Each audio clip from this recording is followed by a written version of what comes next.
I'd like to talk to you today about something that is very important to you. I wish to talk about your future. Surely nobody could be uninterested in his future. We had in this country until a few years ago a very unique man by the name of Charles Kettering. I think you could safely say that next to Thomas Edison, Kettering was the greatest inventive genius who ever lived in the United States.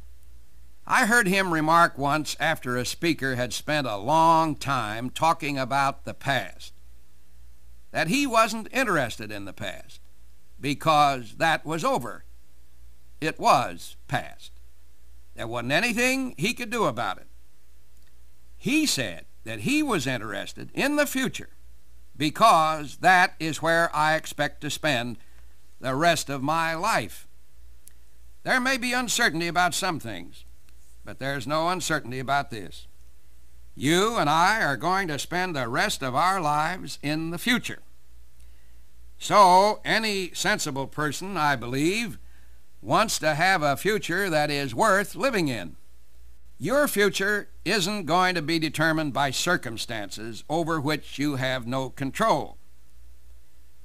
How you think of things determines how and what things will become.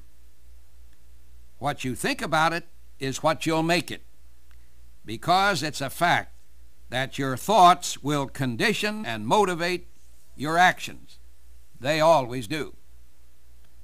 As I talk now, I know I am talking to a lot of people who are having a very hard time of it.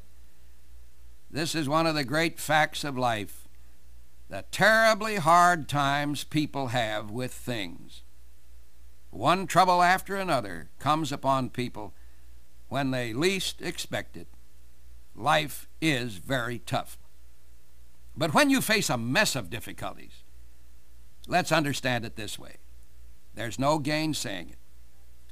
But if you take the attitude and the outlook that something great can be made of this, no matter how bad it is, you will make something great. But if you take the attitude that you are in an unhappy situation, that everything is against you, then you are going to make your situation worse instead of better. It's all how you think. One of the truest things that can be said of a problem is this: let's face it. Your outlook can and does determine your own future.